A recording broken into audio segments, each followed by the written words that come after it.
Associate sponsor UltraTech cement.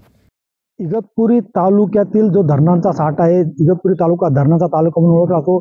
या तालुक्यातील धरणांचा पाणी साठा आता आटण्याच्या मार्गावर आहे। इगतपुरी तालुक्यातील भाम धरणे रिक्त झाले असून बावलीमध्ये मृत पाणी साठा शिल्लक आहे। त्याचप्रमाणे कडवा 9%, वाकी 14%, मुकणे 15% आणि दारणा 23%। त्याचबरोबर इगतपुरी शहराला पाणी पुरवठा करणारा जो तळेगाव डॅम आहे त्यातील 20% पाणी साठा शिल्लक आहे। पावसाळा यायला अजून बरा अवधी आहे। त्यातच धरणांनी तळ घातल्याने आणि खेडोपाडी जे आहे तीव्र पाणी टंचाई जाणू लागली आहे।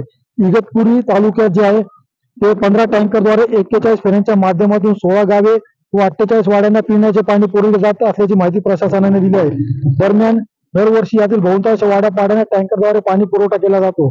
त्यामुळे टँकर मुक्त तालुका व हंडमुक्त गावी ही घोषणा फक्त कागदावरच आहे की काय असा आता सवाल केला जात आहे। आपण आता आहोत बावली धरण परिसरात। आपण जर पाहिलं तर बावली धरण परिसरातील हा जो पाणी साठा आहे हा मृत अवस्थेतला पाणी साठा आहे आणि पावसाळा यायला अजून बराच अवधी शिल्लक आहे। त्यामुळे प्रशासन आता नेमकी काय उपाययोजना करते त्याकडे आता संपूर्ण तालुक्याचं जे आहे ते लक्ष लागून असणार आहे। शैलेश पुरोहित, TV9 Marathi, Igatpuri. Associate sponsor UltraTech cement.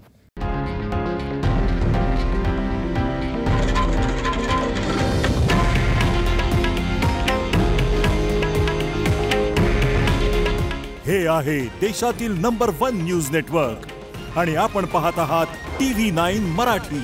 काळजी तुमची, हित महाराष्ट्राचं।